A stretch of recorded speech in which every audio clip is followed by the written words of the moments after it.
Hey, welcome to Chapter 5 of Maurice Nicoll, A New Man.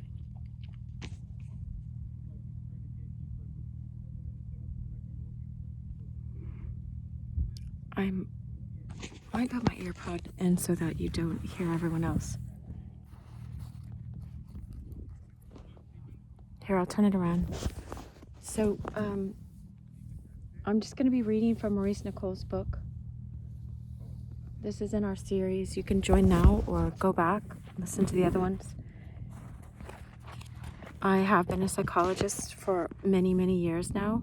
So, and that's what he was, or he might have been a psychiatrist. It was the 1800s, so there weren't a lot of... Anyway, so sometimes I'll also say my own ideas that come up from what I'm reading in the moment. So if you just want to hear the book, then you can go to LibriVox.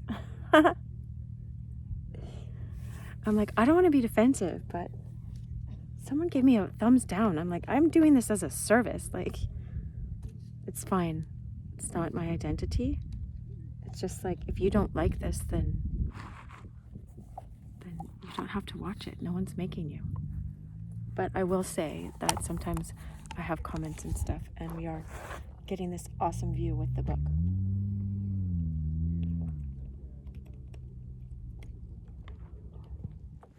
It could have been me accidentally unliking it myself.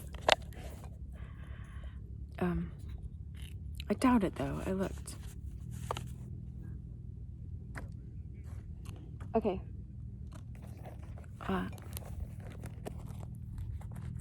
I wouldn't do it on purpose. I like my videos. All right. So, oh wow, I was just talking about this in a different teaching video I was just doing. I didn't read the chapter ahead of time, the chapter title, the idea of righteousness in the Gospels. And so what has been coming to me for the last 2 weeks or a little more, when I see righteousness as right wayness, which doesn't have to be the dualistic right or wrong, just the path of like a true way, a way of love, a way of wisdom and power and truth. But we'll find out what he has to say. I'll just let him talk. Let's see if I can... Oh, look. See, there's a ray I cannot see with my eye, but my camera's getting it. Some people say there's a lens glares, but I think maybe it is, I don't know. Who knows where our inspiration comes from? But I was trying to set up these sticks so that we'd have a tripod. They taught me how to do that in wilderness survival class, but I just got impatient. A lot of wilderness survival is about patience, actually. I don't want you to just have the sky. Oh, that's a pretty good... Part of my video last time, you only had the sky. I saw that afterwards. So it's not an exact science here.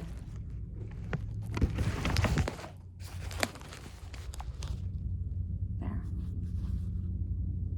And I don't want you to run out of battery either. So I'll keep checking. All right, welcome. The idea of righteousness in the Gospels. Oh yeah, now the microphones.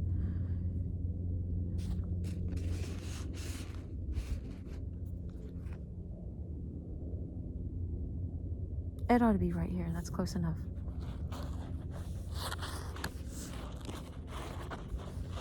Part 1. Let us take some examples from the Gospels of Christ's teachings about what is necessary to do in order to approach a higher level of man. And at the same time, I'm going to see if these are right here.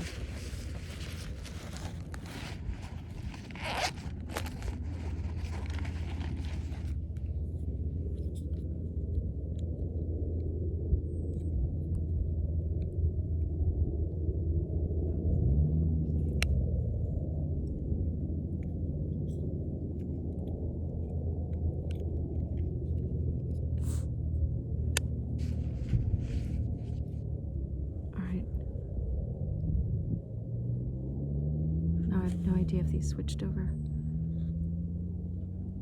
Oh, and there.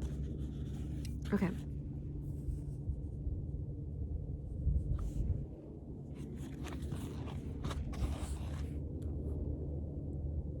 Let us take some examples from the Gospels of Christ's teachings about what is necessary to do in order to approach a higher level of man.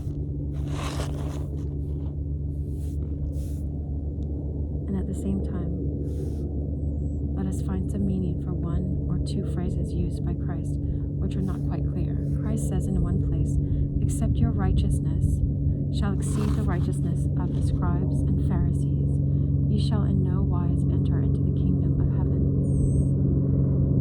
Yeah, so I kept hearing the right wayness was like a higher path of consciousness, instead of everyone's like, "Oh, I'm so righteous," like in our egotism way. But anyway,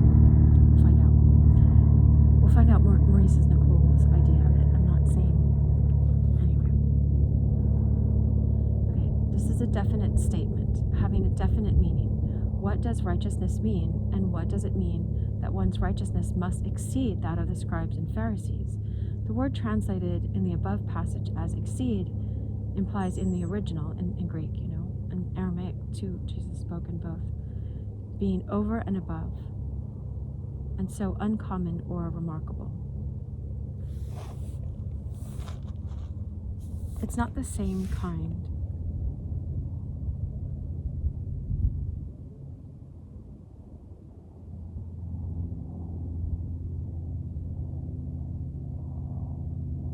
Sorry, I'm having problems with these earbuds. I got those ones that do noise cancellation, so they keep canceling out one ear. It's really weird. It's not the same kind of righteousness as that of the scribe. Okay, it's not the same as, he has it italicized, same kind of righteousness as the scribes and Pharisees that must be increased. A man must have another and a remarkable or unusual kind of righteousness. He does it like this.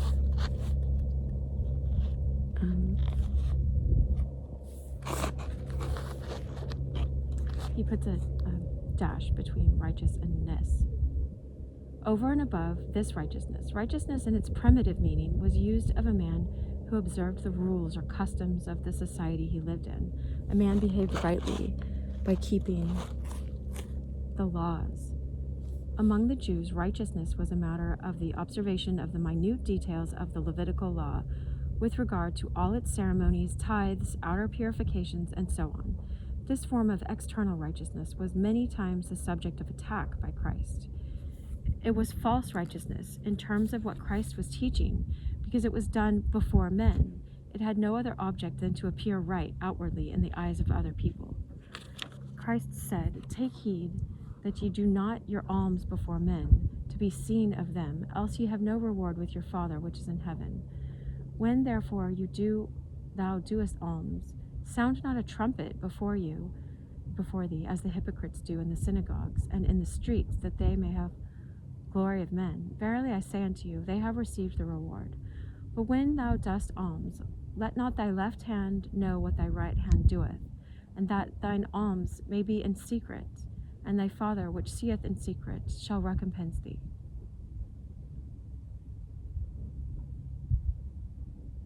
They say the left hand receives, I think, and the right hand acts. And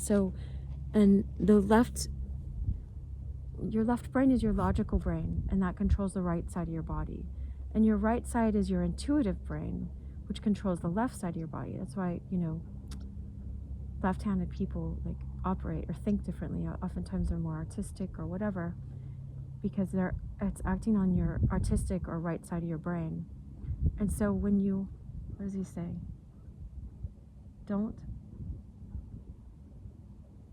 Let not thy left hand know what your right hand does. Your left hand. Anyway, there's something to that for sure with how we operate in our body as well. But it's not letting your egotistical mind. We'll see what Maurice Nicoll says. Know though what the other part of your yourself, your soul self, is acting upon.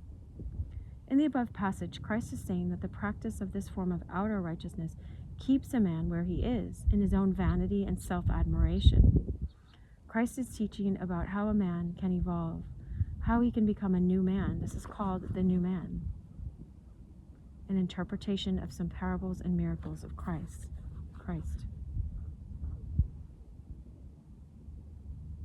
So in the above passage, Christ is saying that the practice of this form of outer righteousness keeps you stuck where you are, keeps you a man or a woman where she is, in her own vanity and self-admiration. Christ is teaching about how a man or a person, a woman or a man, how she can become a new woman or a new man. I add the woman sometimes in this so we can see it from both perspectives. In attacking the form of righteousness belonging to the scribes and Pharisees, Christ, is attacking the level of a man where everything he does is for the sake of his own merit and not for its own sake. Such a man justifies himself by outward acts and behavior. To justify oneself means to make out that one is guiltless. In everyone, there is a very complex mental process continually at work, the object of which is to make a man feel, or a woman feel, he is in the right, that he or she is guiltless, unless he has begun to have any deeper conscience than that of conformity to outer customs and law, of keeping up appearances, of not losing face, as the term is, quote, losing face, so that everyone keeps approving of us. It does not matter to him what he really has done. He will justify himself in order that his external righteousness may be maintained in the eyes of the world, that is, before men, before people, This keeps him at a certain level of development. We get stuck when we're just doing that so that everyone else can keep judging us as great. And it's so weird when people get in different social groups. It's like, it's really cool to do this one thing, and then everyone else in different social groups goes, that's horrible. And so if you keep trying to please all these outer people, it's like, well, then which social group are you going to try to please? And who cares about these social groups? Like, if you really want to be free, it's like I just quoted on my last video Bob Marley, like, emancipate yourself from mental slavery. None but yourself can free your mind. This is freeing your soul to live in this higher way, the higher consciousness, instead of to keep the standard going so that other people approve of you and you're not learning things inside your higher consciousness. Anyway, this is why Christ attacks this form of feeling one is in the right. The object of, and people can get in spiritual crowds and do the same thing, like, oh, I'm spiritual, because I conform to these ideas of their spirituality, or, I eat these kinds of food or don't eat these kinds of foods. Now I'm welcomed by this group of people. But anyway, this is why Christ attacks this form of feeling one is in the right. The object of the teaching of the Gospels is that man or woman ought to, well, he says should, but I put ought, internally evolve and reach a higher level. For this reason, it is said that unless a man's righteousness is one of quite a different order from that of the scribes and Pharisees, she or he cannot reach this higher level called the kingdom of heaven. It says, seek first the kingdom of heaven, his righteousness, this kind of righteousness. Heaven always, that's me saying that. Okay, I'm going back to the book. Heaven always means this higher inner state or level possible for a man or a woman to reach. This higher inner state. This is what heaven is saying. Higher consciousness is what Maurice Nicoll understands heaven to mean from the ancient esoteric languages. Remember that the Gospels only speak of an inner evolution possible for man. The scribes and Pharisees do not mean people who lived long ago. It doesn't mean these people, but people today who are at a certain level, who ascribe merit to themselves in all they do, and are charmed by themselves and like themselves above everyone else. They have only, quote, self-love in their emotional development as distinct from love of neighbor. Love your neighbor as yourself, okay. All self-love despises others, to appreciate that another has a real existence apart from yourself, and what you want is to begin to get beyond the level of emotional development called self-love. Quote, self-love. When then does it mean that man's righteousness must transcend that of the scribes and Pharisees? It will depend upon what a man justifies himself by.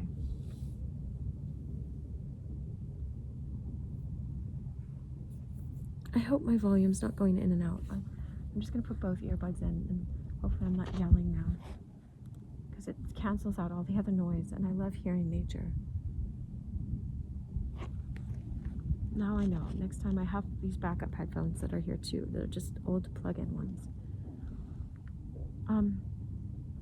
It will depend upon what a man justifies himself by. It will depend upon what a man seeks to live by. That is, on what order of truth he seeks to follow.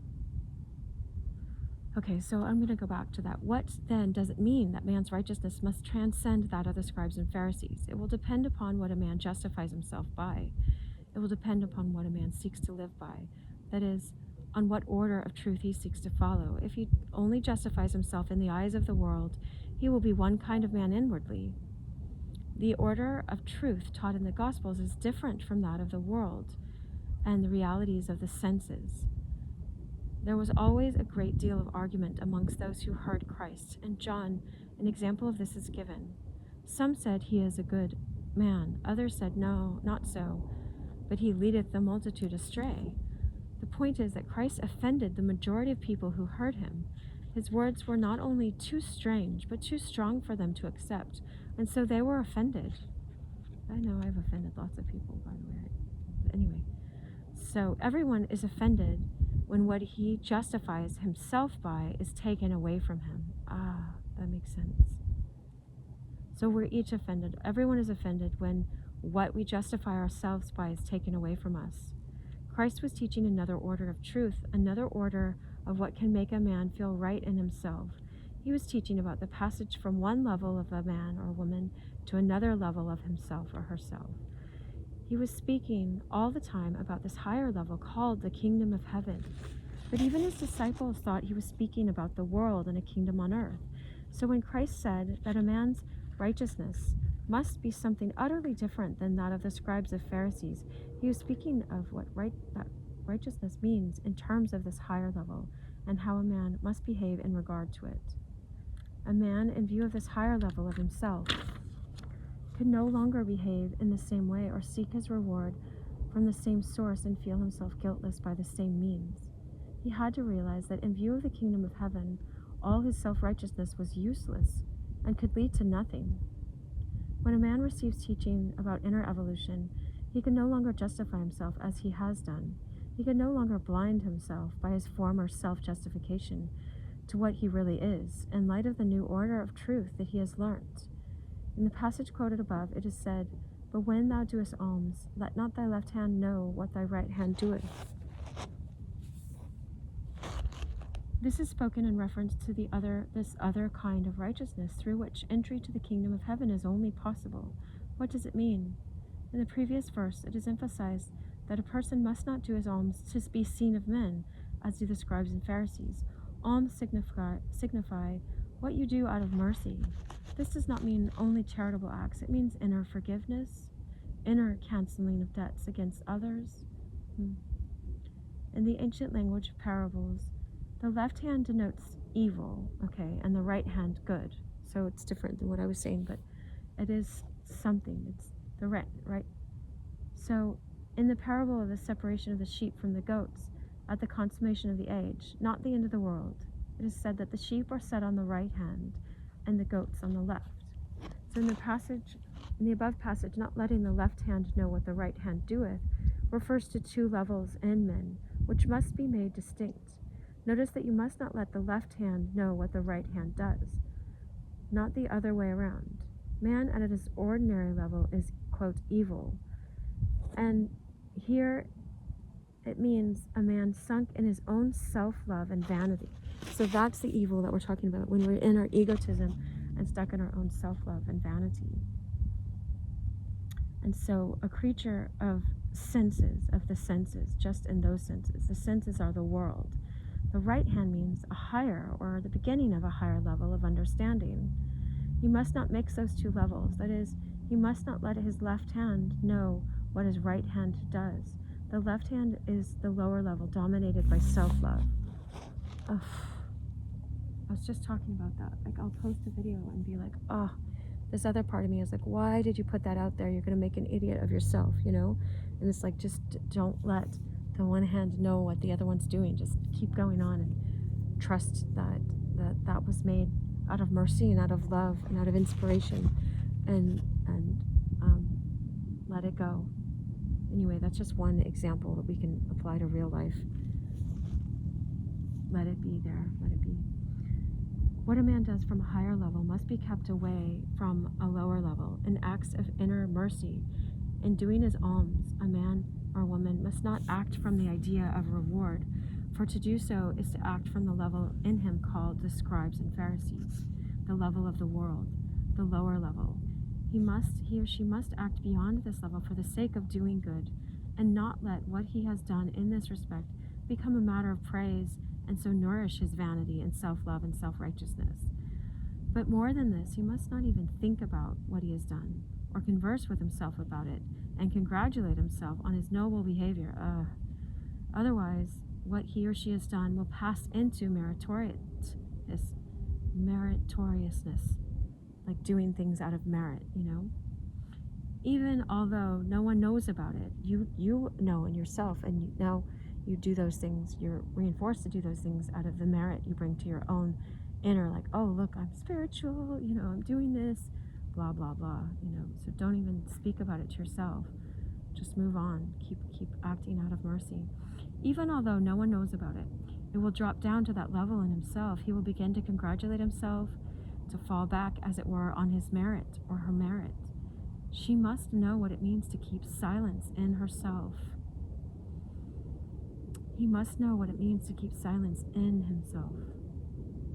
He must not talk to himself of what he has done, but as a rule, when a man does good of any kind, he longs that others should know it, and so he cannot keep silence, either in himself or in regards to others. He acts before an audience, both internal and external. God, let that be killed in us. Let that just fall away. Christ speaks first of not, back to the passage. Christ speaks first of not acting before an external audience, and then about not acting before an internal audience, here called the left hand, which is the lower level or life level in you. And the egotism, you know? One way to say it, whatever, we can say it this way, the lower level or life level. And when you were acting out of this high love, high soul self, once we understand that everything said in the Gospels is about reaching a higher and a possible level in a man, the meaning of the left and right becomes clear. Left is the lower level and right the higher level. A man on the lower level, acting from the left hand, feels merit and wishes to justify himself by his charitable actions and having his reward. This is one form of righteousness. But a man beginning to behave from a higher level, from the right hand, seeks no reward, for he acts from what he sees internally as good, and for the sake of what is good itself. So seeking no reward, either from within or without, comes into a righteousness over and above that of the scribes and Pharisees. He does not speak to others of what he has done, nor does he tell himself how well he behaved. Like I was doing at the beginning of this video, when I was like, what? Who gave me a thumbs down?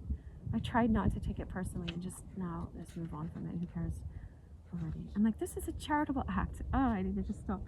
I just was thinking of that as I was saying that, you know. Anyway, it doesn't matter. I want to let that go. I do this out of love in this moment. If I start doing it out of merit, then that's why I stop for a while sometimes. Or I don't know. Anyway. He does not speak to others of what he or she has done, nor tell himself how well he's behaved, both towards others, towards the outer audience, and the inner, is silent. This is what is meant by the phrase, unless your righteousness shall exceed that of the scribes and Pharisees, he shall in no wise enter into the kingdom of heaven. If a man's righteousness does not exceed in this respect, he is kept on a lower level of himself, and inevitably. This teaching, seen in the light of the lower and higher levels in a man, becomes practical in its meaning, as does also the significance of left and right hand. It is also perhaps possible to understand to some extent what is meant that another and a hidden reward may come, spoken of in the sentence, and thy father, thy mother, father, I say that, which seeth in secret, shall recompense thee in secret. Like the wonderful rewards always you get when you surrender more and more of yourself to the divine love, to the will of God. As you do that, you think you're going to get nothing. Your egotism thinks you're going to get nothing, but so much more comes in that space that's created by your surrender. But you can't know that until you keep practicing that. Even when you keep practicing it, you doubt it every time it feels like you're going to be empty again, and you just risk being empty. That's me talking. I'll go back to the book.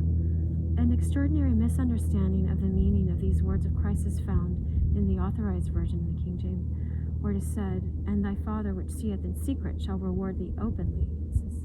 That's not what it's saying in the Greek, I guess. It is obvious that the scribe, the person in their egotism and their lower self, who altered the words in the transcription, had not an idea of their meaning, and could not understand any reason for doing alms secretly, save for the external reward, and for the sake of the feeling meritoriousness and self-satisfaction, and so could not refrain from adding that alms done in secret would be rewarded openly. But I guess if you know the Greek well, then you see it, like Maurice Nicoll is talking about. And people in Maurice Nicoll's time, in England and everything, would study Greek and Latin and know how to read their Greek, so that everyone could understand. I mean, the people that were schooled could understand these things deeply. Well, as is so important here, you miss the whole meaning. The word sin means to miss the point of all of life. But we're missing the point of what it means to be righteous. You know, if we're only inwardly righteous or outwardly righteous for the sake of our inner critic or the outer critics, then we're not going to ever rise to this higher level. We won't have the daringness in us to do so. So anyway, but the person even translating it, like, just added that one word different, you know. But it doesn't mean throw out the whole thing. When you're in the Holy Spirit, in your inner vision, in your intuition, these things are revealed to you, even without Maurice Nicoll, or this book has come across your path to help correct you and help you learn about this higher consciousness. So here you go.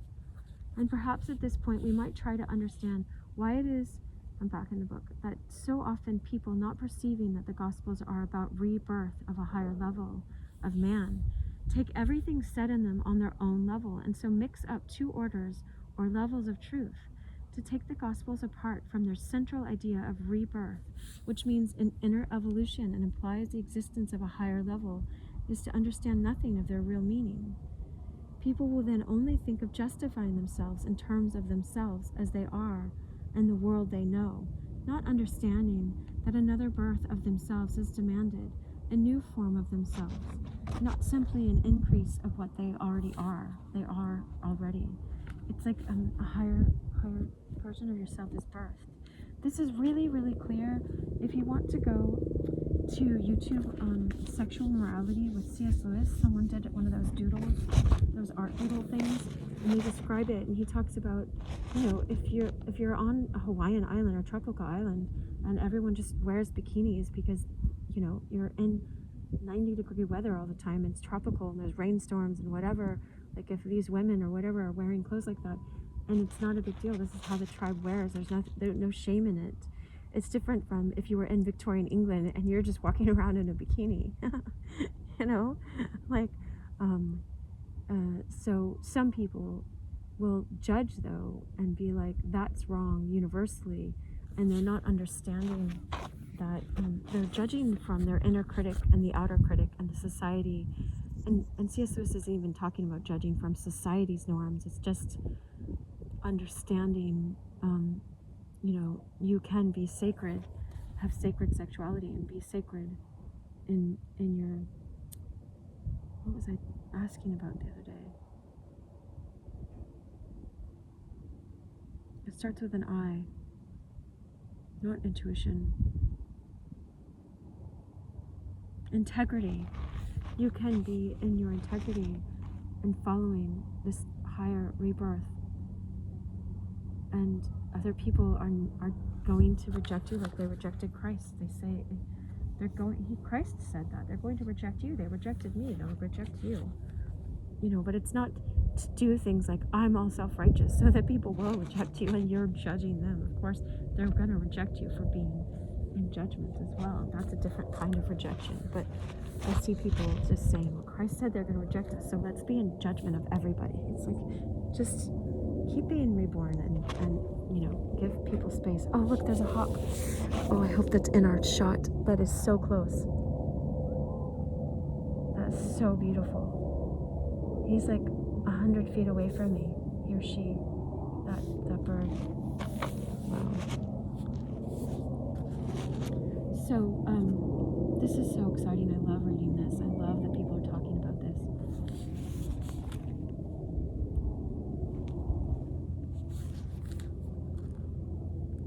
Hello, Brother Huck.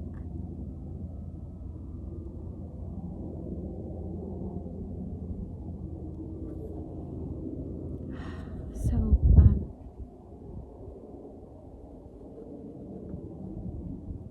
and in spite of the fact that the kingdom of heaven, that is, the highest possible level of a man or a woman, is said to be within, he said the kingdom of God is within you, and to be the object of final attainment, they think that it refers to some state after death, in future time. And it is after death, though. It's the death of this inner state, actually. But I won't, here, I'll go back to the book. So they think that it refers to some state after death, I'll get the kingdom then, in future time. And not to a state attainable, or at least to be striven after, in this life, on earth, a new state of themselves that actually exists as a possibility now, as something above what one is, like a room on the next floor of this house that is oneself. So he talks about rooms on different levels in a house. So if you're on the first floor, this is about learning how to live from the third floor. If you read George McDonald's book, which I read on here, Princess and the Goblin, just because my intuition led me to. Thank God it does, because then I would do things of my own merit. My intuition leads me, I'm also choosing to follow my intuition, but it leads me to do things that are a gift to all of us. And I can't be taken as meritorious because I just listened and I did it, and I felt like an idiot doing it. So I couldn't see that it was something of merit, even though I got a beautiful reward in reading it, because I was served in deep spiritual truths. But in that book, The Princess and the Goblin, she goes up to a higher level and speaks to, it's kind of like her inner soul self, but it's her great-great-grandmother, which also represents the Holy Spirit speaking in your inner self, and then comes back down and gets lost and can't find her way back up. And it's just like us in life. That book and the book after that, which I'd like to read as well, but we'll see if I'm called to it. It's so good. It's so worth listening to and embodying. But anyway, it's just like this book, but in a fairy story form. George MacDonald knew these people, I think. Well, he knew about this way of being. Definitely he did. And he just wrote about it in his fairy stories. Anyway, it's called The Princess and the Goblin by George MacDonald. At least to be striven after in this life on earth, a new state of themselves that actually exists as a possibility now, as something above what one is, like a room on the next floor of this house that is oneself, to which so many references are made in the parables. In consequence of this misunderstanding, people cannot separate the left hand from the right, and as a result, anything they do runs, as it were, into the lower level and takes a wrong form, and often this is the cause of absurd, distressing, or even evil examples of religious life, owing to the ascribing of what is higher to what is lower, and the mixing up of two orders of ideas. It is like an acorn taking to itself all the teaching about an oak tree and imagining it is an oak tree as it is, and it's not. If Christ wanted to teach us about how to be an oak tree, then it's like becoming that oak tree and then applying what he's learning to the oak tree. If you keep trying to apply the oak tree learning to an acorn, it's just like it shows up in these, like, you know, these laws that the Pharisees had, like you must wash this and wash the outer vessel in order to drink of the inner vessel, you know, and it's like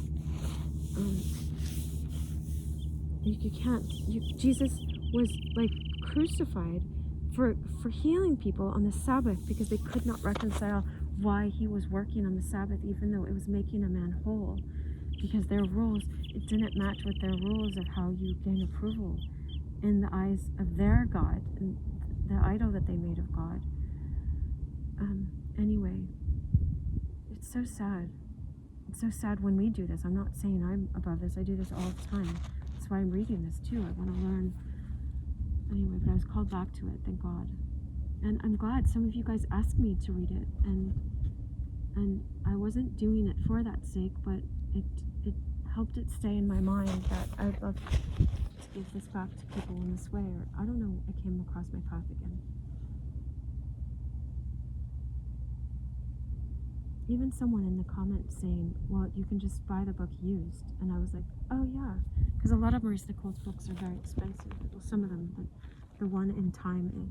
I got that one somewhere. But these are free online. Anyway, it's okay. Someone giving me that idea, just that was enough to prompt me to get it used on Amazon, and then I just got it the other day, and I could start back up again. So, like, you acting not out of meritoriousness and not worrying about what people will think, but, you know, putting comments when you feel called can help encourage other people, or sharing, whatever. I don't care about my channel. I'm not interested in that right now. I have to not be. It's like God made it that way. It's so funny how that's happened. I love it though. It's good. It's good because we can go back to these videos, you know. I hope always to have a pure heart. I don't know. Okay, so there exists a different possibility now above what oneself is, like a room, the next floor above.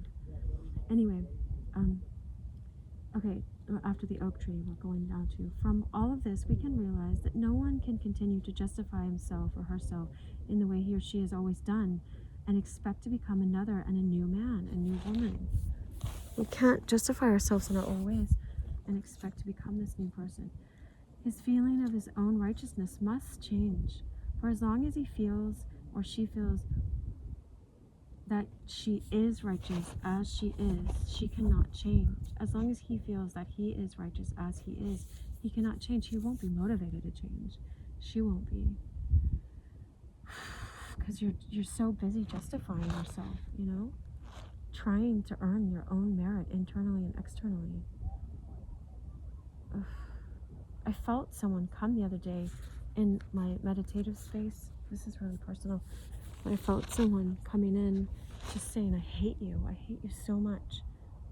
And I was just in this really peaceful place, so I'm like, that's okay, you can hate me. It was like one of my friends. Sometimes I'll feel like it's kind of like you get that feeling before someone's going to call you or text you and then they call you. Sometimes I get a feeling of certain friends, and it was one of my friends, or I can feel this about my own children or something, but it's like, this was a friend that was like, I hate you so much.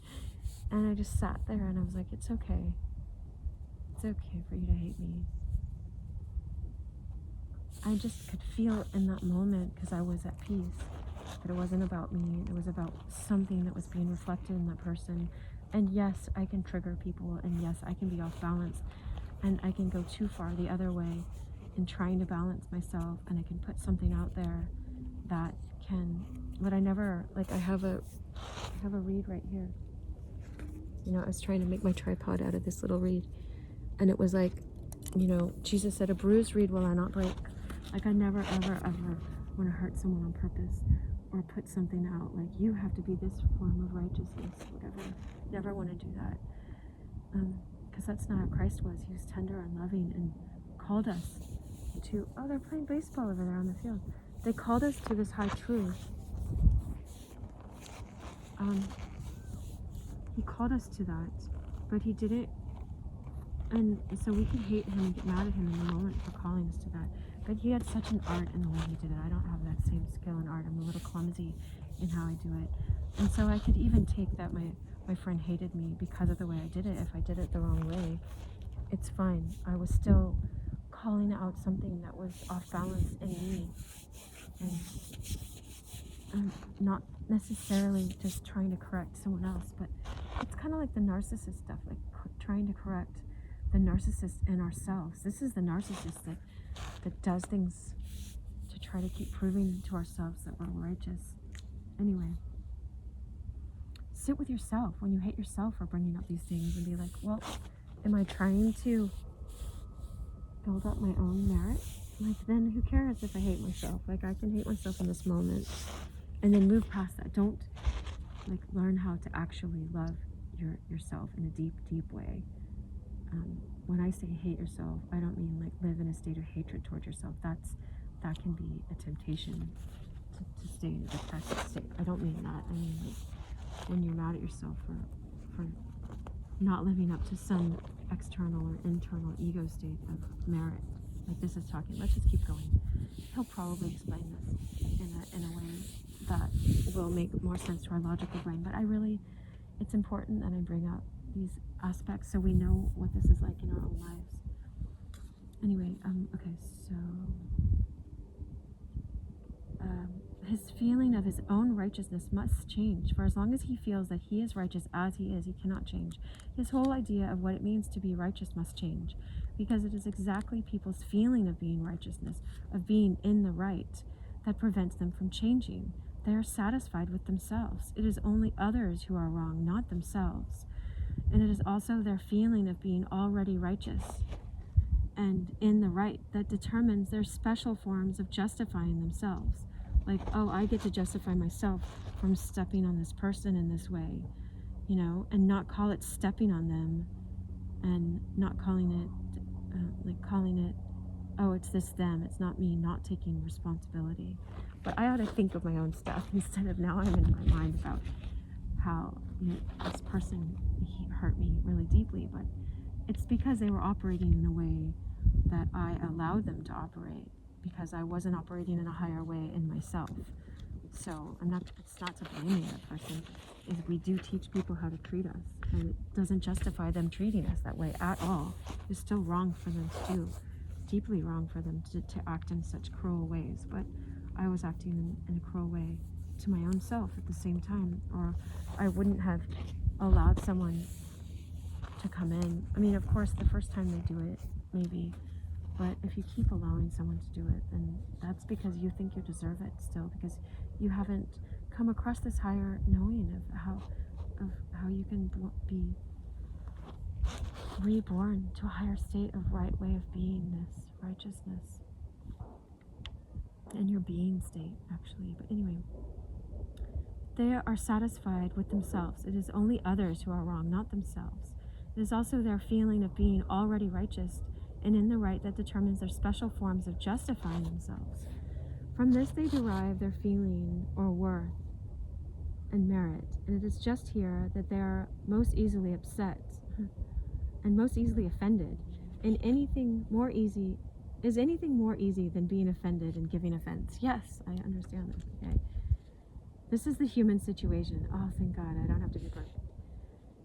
The extraordinarily harsh teaching of the Gospels is to break this feeling of merit and complacency that everyone openly or secretly rests upon, and this is the source of being offended.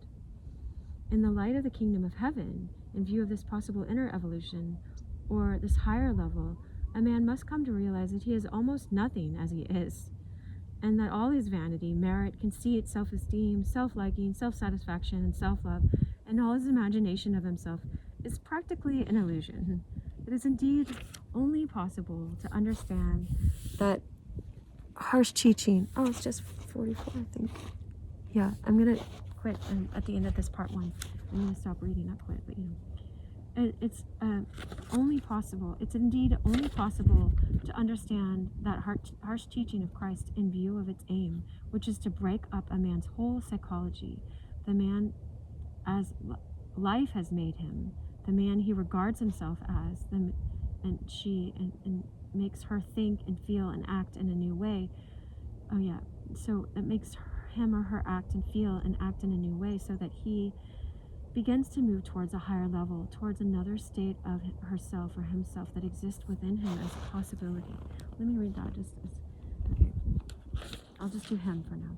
It is indeed only possible to understand that harsh teaching of Christ in view of its aim, which is to break up a man's whole psychology, the man as life has made him, the man he regards himself as, and make him think and feel and act in a new way, so that he begins to move towards a higher level, towards another state of himself or herself that exists within him as a possibility. For to pass from one level to another, from the state of an acorn to the state of a tree, everything must be rearranged and altered.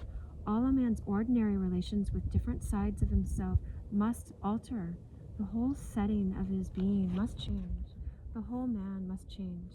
For this reason, Christ said, and I'm being intuitive to turn this around. Hi, welcome to another human being. I know you just heard my voice, now you can see my face if you can see this video. For this reason, Christ said, I came not to bring peace, but a sword. And that's what I come to bring, as far as I can.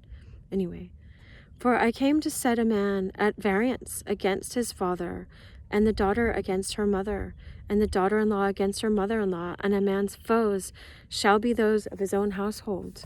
And so people think, oh, they're going to have to turn on their parents, but it's like, I have to turn on the old programming on my parents that taught me how to get my self-worth by trying to get outer approval and try to get inner approval, this vain person inside myself, and the vanity I run after to try to keep spending all of my energy getting scraps from the world and what they tell me to do and how they tell me to look and how they tell me to be. And anyway, so we are at variance with all these different parts of ourselves. The daughter in us, the mother, the father, the daughter-in-law against mother-in-law. This childlike essence is against all these authority figures, you know? This is not an external, a literal meaning. It signifies an internal upheaval, a change in a man's whole psychology, a change in all that in him, oh, here he goes, is father, mother, daughter, daughter-in-law, mother-in-law, and so on in him psychologically. All his relationships to himself or herself must change. And this means that all her ideas about herself must change. And this means, this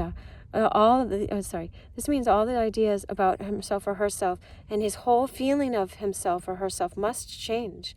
A man's household means all that is in the man himself, not his body, but his psychology. The household of all the different sides of himself or herself, all the ideas, all the attitudes that were the, quote, father or, quote, mother of his thoughts and views and opinions. And all the relationships resulting from them must change in order, in view of the sword, okay? In view of the sword, which is the power of truth of a higher order. The sword will cut through this. Truth will cut through. This is the good news. Like, truth will cut through all of the lies and will always restore you to sanity. It's like step one in AA, like, came to believe a power greater than myself can restore me to sanity. This is a higher order of truth that does restore us to sanity. So we're not left alone. So many times I have listened to that lie that I'm left alone when I'm in merit seeking and in my vanity seeking approval from other people. You get lost, you have a mistaken identity, you identify yourself as this personality self, as Cheryl, you know, instead of as my soul self on this higher mission. I passed a truck today. See, here it came into being. I passed a truck on my way up when I did my first teaching right before I put the video on, and it said mission on the right of it. I'm like, yeah, this is our mission, you know, this is our higher calling in life if you choose to do it. But anyway, higher order, meeting this higher order of truth, a man can no longer be at peace with himself as he is. So, okay, so, and the mother of his thoughts and views and opinions and all the relationships resulting from them must change in view of the sword, which is the power of truth of a higher order, Meeting this higher order of truth, a man can no longer be at peace with himself as he is. And we aren't at peace. So that's the good news. We aren't at peace with that until we find this peace of that passes all understanding, of living in your being state, in your soul self, and this new consciousness, this higher consciousness that Christ is showing us, that the Holy Spirit will help us transform in. He must think in a new way, and no one can think in a new way merely by adding some extra knowledge to what he already thinks. It's not from just reading and listening to this book. It's from applying what I'm talking about, what Christ is talking about, and a surrendering. I've had to die so many deaths, 1,000,000 deaths, in order even to get to this place, to read this book here in front of a camera. I used to not even want to be in a camera. Because I was just embarrassed, and then I didn't want to do it for vanity's sake or whatever, I don't know. There's a bright light reflecting the sun down there. I don't know what it is. Anyway, it's like that's so weird. Anyway,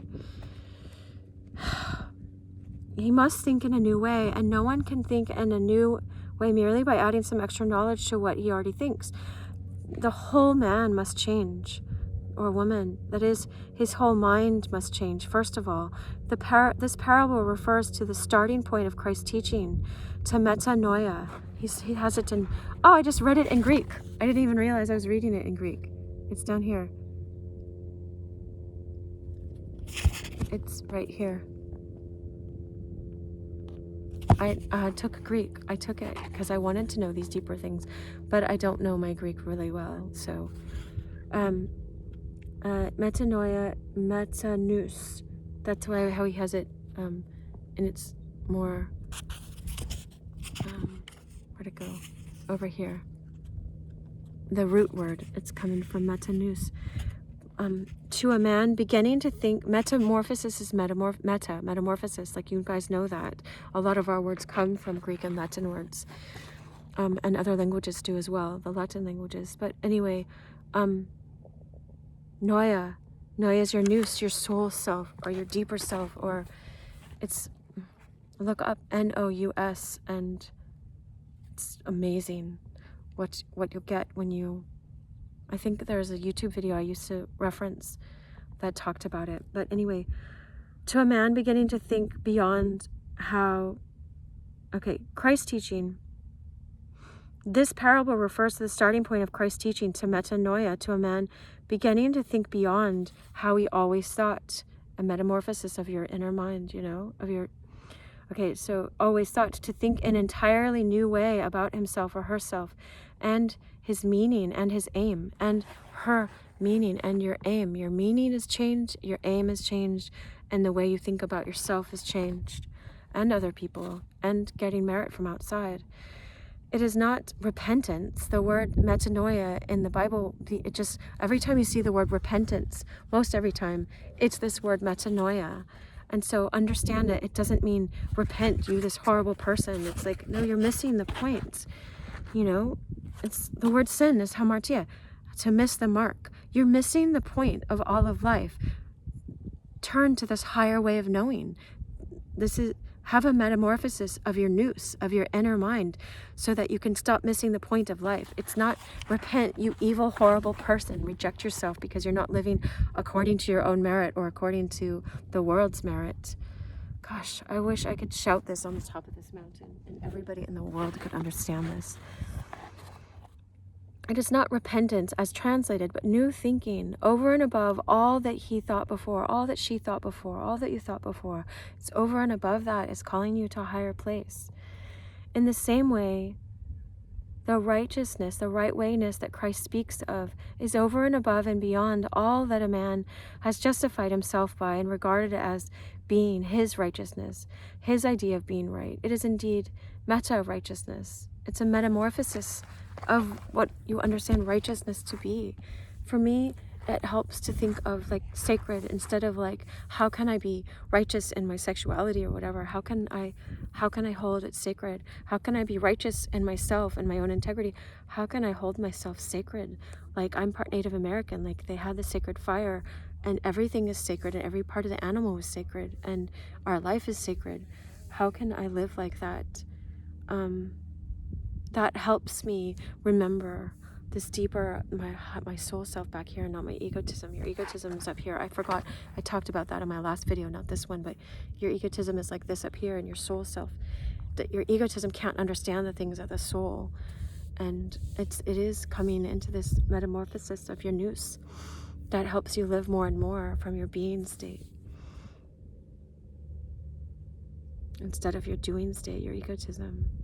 I wish you so much love. I wish you understanding in this. Thanks for being here.